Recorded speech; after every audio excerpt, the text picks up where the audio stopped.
is rising one that answers to no foreign power.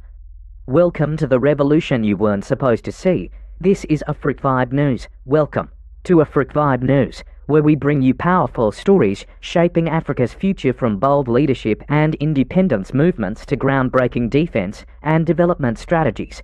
Today, we dive deep into one of the most revolutionary projects in African military history. In a time when the continent has been carved by colonial borders, constrained by donor-funded peacekeeping missions, and often silenced in global security conversations, 3 West African countries have decided enough is enough.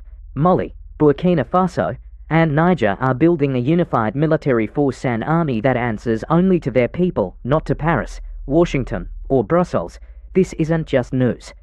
It's a historic pivot, a deliberate break from decades of dependency, manipulation, and military failure engineered from abroad. But to understand the scale of this movement, we must first go way back. Africa's armies, particularly in West and Central Africa, were never built to protect Africans.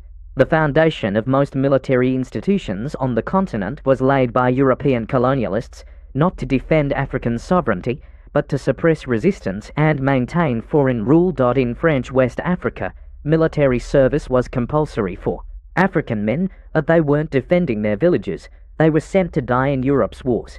They wore foreign uniforms, took orders in foreign tongues, and learned to fire weapons not for liberation, but for colonization. After independence, these structures remained. Most African armies didn't undergo serious reform. Colonial command, hierarchies, French doctrines, European ranks, and external dependency continued, and so, when insurgencies began to rise, first sporadically, then rapidly, most African militaries found themselves ill-equipped, poorly trained, and dependent on foreign partners to handle the growing chaos. Nowhere has this crisis played out more violently than in the Sahel, a vast, arid belt stretching across the width of the continent, plagued by jihadist militancy, climate shocks, and crumbling governance. Mali, Niger, and Burkina Faso have endured years of spiraling insecurity. From remote villages to major towns, entire regions have fallen outside government control. Foreign actors poured in with promises of help. France launched Operation Barkhane, the UN deployed MINUSMA peacekeepers, the US established drone bases, and billions in military aid flowed into the region. But despite all this, things got worse. Local communities witnessed a chilling pattern. The more foreign soldiers arrived, the more territory was lost, and the more civilians died. Armed groups adapted quickly. They learned the terrain, moved through forests and deserts, struck at will, and melted away. Foreign forces were slow, bureaucratic, and disconnected from the ground reality. Reports emerged of delayed air support, poor intelligence, and minimal engagement rules that left UN patrols sitting ducks in volatile areas. In some cases, foreign troops were even accused of negotiating local ceasefires with insurgents, allowing them to shift operations across borders in exchange for reduced pressure in select zones. These weren't peace deals. They were tactical compromises, quiet betrayals. The reality became impossible to ignore. African soldiers were dying while foreign advisors watched. Villages were abandoned, roads turned to war zones, and hope evaporated. And yet, when African governments begged for real assistance, they were handed consultants and lectures. This is the environment in which the new wave of leadership emerged. In Mali, Colonel Assimi Goïta took power after 2 military coups in less than a year. In Burkina Faso, Captain Ibrahim Traoré, the world's youngest head of state, stepped in amid a devastating security collapse. And in Niger, General Abdourahmane Tiani overthrew a Western-aligned government after years of ineffective defense policy. To Western capitals, these were power-hungry soldiers. But to many in the Sahel, they were the only leaders willing to confront the truth. The war was being lost because it was being fought on someone else's terms. In the barracks and command posts of these 3 countries, a new idea was taking shape: an African solution for African security, one that didn't depend on Paris, Washington, or the UN Security Council. In a closed-door meeting in Bamako, no press, no translators, no staged handshakes, the defense ministers of Mali, Burkina Faso, and Niger signed a groundbreaking agreement. They weren't forming a joint task force. They weren't setting up another standby unit. They were building a new army, a real continental force with shared command, joint doctrine, and borderless operation. The alliance of Sahel states, AES, was more than a diplomatic bloc. It was a military confederation with teeth. Key components of the agreement included cross-border deployment authority.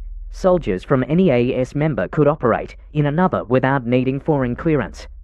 Joint command structure, a rotating high command across member states to ensure equal leadership. And operational unity, new military doctrine, developed from scratch, not inherited from France or the US, but based on terrain warfare, insurgency response, and asymmetric strategies unique to the Sahel. Shared logistics, fuel, ammunition, and food would move seamlessly along military corridors reinforced by rail and road upgrades. Sovereign procurement, weapons and drones would no longer come with Western strings attached. Instead, AES leaders began forging new supply chains with countries like Russia, Iran, Turkey, and China. Even more radical was the ideological framework of this army. This wasn't a ceremonial force for national parades. It was designed to be a people's army, integrated with local communities and accountable to citizens, not to donors. Western-aligned African armies are often hobbled by bureaucracy, corruption, and over-reliance on advisors who don't understand local realities. Even the African Union's standby brigades have been criticized for their slow response and lack of cohesion, but the AES is being built differently. It is governed by urgency and necessity, not theory. Instead of outsourcing training, they're establishing their own academies. Instead of copying outdated colonial doctrines, they're writing new ones designed for terrain-based counterinsurgency, low-resource operations, and extreme mobility. And most importantly, the AES military project is fundamentally political. It's a rejection of dependence, a statement that Africa doesn't need to be managed, babysat, or pacified. It can build, lead, and defend itself on its own terms. When Mali, Burkina Faso, and Niger decided to unify their defense strategy, they knew they were starting with broken pieces. These weren't countries flush with military budgets. These were nations emerging from coups, scarred by years of conflict, and exhausted by dependency on unreliable foreign support. What they had was not polished arsenals but scattered troops, fractured doctrines, and a burning determination to never again rely on outsiders. They also had one crucial asset: full control of their land. With foreign bases being closed, diplomatic ties with former colonizers severed, and influence from Western defense contractors removed, these nations could finally rethink everything from how soldiers are trained to how wars are fought. They didn't just want an army, they wanted a new military identity. In most African armies, military doctrine is inherited. France trains one, the US trains another. A British doctrine here, a UN peacekeeping manual there. The result: total disunity and no operational cohesion. Mali's army leaned heavily on French training manuals. Niger's command structure followed American counterinsurgency strategy. Burkina Faso's armed forces had been patchworked by successive governments and military partners. So the AES made a bold decision: throw it all away, start from scratch. In the second Bamako summit, military leaders and strategists came together to create something unheard of in modern African defense: a joint combat doctrine, not just a shared mission statement, but a tactical guide built from the ground up to reflect the terrain of the Sahel, from Mali's rocky highlands to Burkina Faso's savanna to Niger's desert plains. The enemy's mobility fast, decentralized insurgents using motorcycles, human intelligence networks, and drones. The limitations: low-tech gear, budget constraints, and no real-time foreign intel. The strengths: local knowledge, historical, warrior traditions, and a high degree of community loyalty. The doctrine emphasized joint patrols, mixed battalions across countries operating as one unit, asymmetrical warfare training, focused on light, fast movement, not armored parades. Decentralized command, units trained to act with independence, not wait for centralized orders. Cultural fluency, commanders would learn local languages, customs, and terrain, something no Western general could replicate. Instead of sending officers to Sandhurst, Paris, or Fort Benning, the AES opted to build its own training institutions. The first AES combat school is already under development on reclaimed military land in northern Burkina Faso, an area previously devastated by insurgent control. Now, It will become the beating heart of a new security doctrine. These institutions will not only teach tactics, they'll instill a shared identity, ensuring that a recruit from Mali can fight seamlessly beside a Burkina or Nigerian comrade. From uniforms to insignias, language of command to operational drills, unity is being hard-coded into the DNA of the force. Recruits are trained in local environments, not sanitized military bases, but actual forests, deserts, and riverine zones where combat happens. But more importantly, these academies aim to reorient the African soldier's role. No longer enforcers of political power or tools of foreign strategy, they are trained as defenders of the people, answering not just to their state, but to their communities, unlike ACOWs or standby forces, which are often paralyzed by bureaucratic turf wars and unclear command chains. The AES is instituting a rotating high command system. Here's how it works. Every year, one member country hosts the strategic headquarters. That country appoints a supreme joint commander.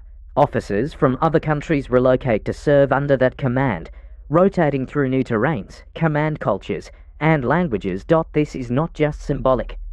It's a forced integration system designed to tear down national silos, build trust, and eliminate friction between the member states.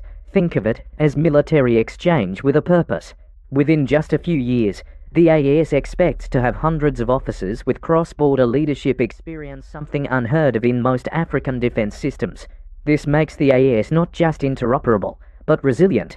If one command structure is taken out, another can immediately take over.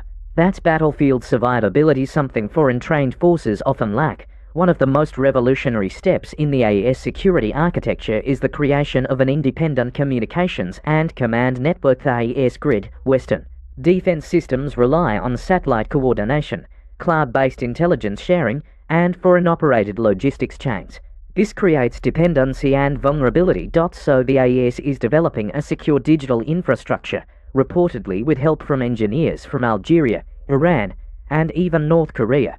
This grid includes encrypted field radios immune to interception by Western SIGINT, ground-based data hubs that function under satellite blackout conditions, secure routing lines for command messages, movement orders, and surveillance data. This makes AES one of the few African military bodies capable of operating fully offline, without foreign surveillance or data monitoring. It's not just about privacy, it's about sovereignty, logistics, supply and arms. Breaking away from Western chains, no army survives on tactics alone. It needs fuel, food, weapons, uniforms, and transportation. Traditionally, African countries have imported their defense needs via Western-approved logistics chains, often tied to conditions like loan repayments, election compliance, or diplomatic concessions. The AES has declared this over. At the Bamako coordination meeting, defense ministers designated military corridors across the Sahel road and rail lines that would be upgraded, guarded, and prioritized for troop and equipment movement there, also cutting out old suppliers.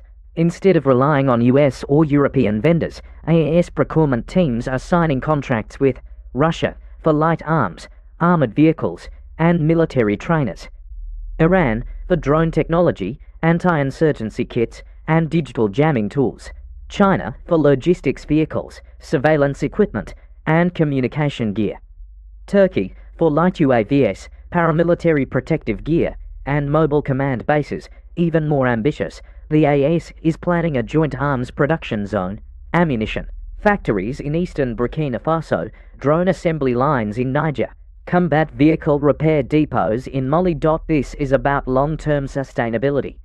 No more begging for bullets or waiting for spare parts. Africa is beginning to arm itself, the most radical difference between the AES and past African military efforts isn't just in hardware, it's in philosophy. The AES army is not being built as a shield for governments.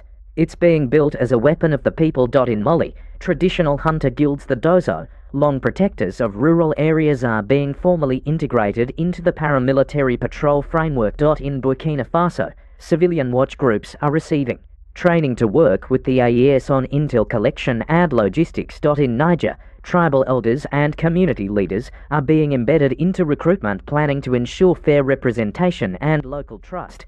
This isn't about creating militias. It's about ensuring the army grows out of the local soil, not imposed from above. Unlike ECOWAS or standby brigades that appear during crises and disappear after summits, the AES army is becoming permanent, rooted, and emotionally connected to the people it protects, and that makes it dangerously effective, because a soldier who fights for paycheck follows orders, but a soldier who fights for his village never quits. What began as a defense meeting in Bamako is now sending tremors across the globe, because when Africa builds an army, a real army without Western supervision, without NATO coordination, and without IMF signatures, the world pays attention, not because of what the army is, but because of what it represents. This isn't just a military, it's a rejection of an old order. For decades, African militaries were structured to serve as security extensions of the global north. They received funding from France, training from the US, and intelligence from NATO satellites. In exchange, they offered stability on someone else's terms. But what if African nations begin saying no? No to permanent foreign bases, no to security dependence, no to the idea that African defense must be outsourced. This is why the AES project has been met with silence from Paris, discomfort in Brussels, and panic in Washington. On paper, the West has said little. No formal condemnations, no emergency press conferences. But behind closed doors, intelligence agencies, foreign ministries, and think tanks are scrambling. Here's why. France has lost permanent troop presence in Mali and Burkina Faso. Its influence over the region is collapsing. The US, which built over 6 drone and surveillance installations in Niger alone, is watching its entire Sahel surveillance network become irrelevant. The EU is struggling to maintain migration and anti-trafficking agreements signed with previous governments. These powers are not just losing military leverage, they are losing ideological control. There are whispers already, media leaks, anonymous officials claiming the AES is being influenced by Russia and Iran, or that China is militarizing the Sahel for its Belt and Road strategy. But that's not the real fear. The real fear is this: what if it works? What if an African army, built without foreign hands, is not only functional but effective? What if it brings real security to rural zones, stops terrorism, and wins battles that foreign troops never could? And more terrifyingly, what if other African countries follow? Guinea, Chad, Togo, the Central African Republic, even nations within ECOWAS and the EU might begin to wonder if the Sahel can do it. Why not us? This is how power breaks. Not with tanks, but with ideas. To understand why the EAS model is revolutionary, we have to revisit a basic question. Who does the African soldier serve? For too long, the answer was the government, the donor, the advisor. The soldier enforced stability, yes, but often for the benefit of foreign interests, not the people. In the AES model, that question has been redefined. The African soldier is being trained to serve his people, his land, his history. In other words, sovereignty comes first. Power is not outsourced. Decisions are not negotiated in hotel rooms abroad. For the first time in modern African history, a regional army is saying, we don't need to be watched, guided, and funded. We can fight our own battles. This shift is ideological, but also practical. Instead of serving to maintain a status quo designed in Washington or Paris, soldiers now fight to defend a future defined by their own people. That's not just national defense, that's national rebirth. The rise of the AES poses an existential threat not just to foreign military power, but to the very structure of African geopolitics. Take ECOWAS, for example. For years, ECOWAS was considered the central hub for West African diplomacy, conflict resolution, and economic integration.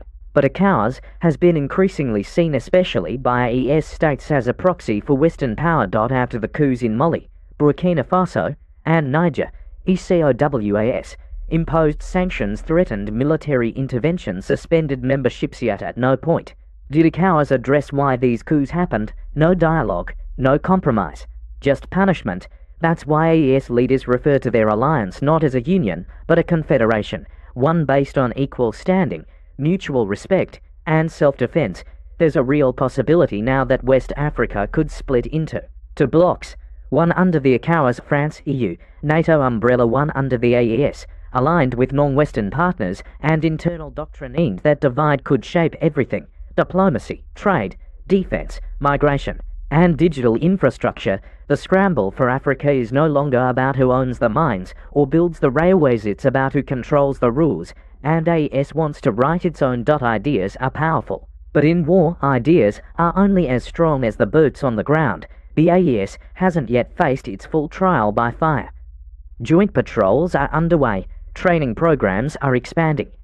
Local communities are integrating into defense plans, but the real test will come when the AES army faces a multi-front insurgent attack, a coordinated terrorist offensive, an internal security breakdown, a crisis that tests both loyalty and capacity. Will soldiers from Burkina Faso fight in Niger without hesitation? Will commanders obey orders from a high command located in another country? Will local populations accept AES troops as liberators, not occupiers? The answers to these questions will determine whether the AES becomes Africa's first independent military success story or just another Pan-African dream cut short by politics and ego. But one thing is certain, the old model is broken.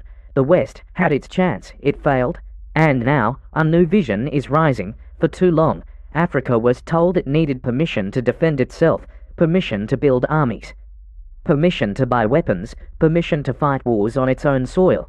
But now Mali, Burkina Faso, and Niger have shown the continent a different path, a path of defense without dependency. They've proven that unity is not a slogan, it's a strategy. That sovereignty is not a theory, it's a plan. And that the African soldier is not a proxy.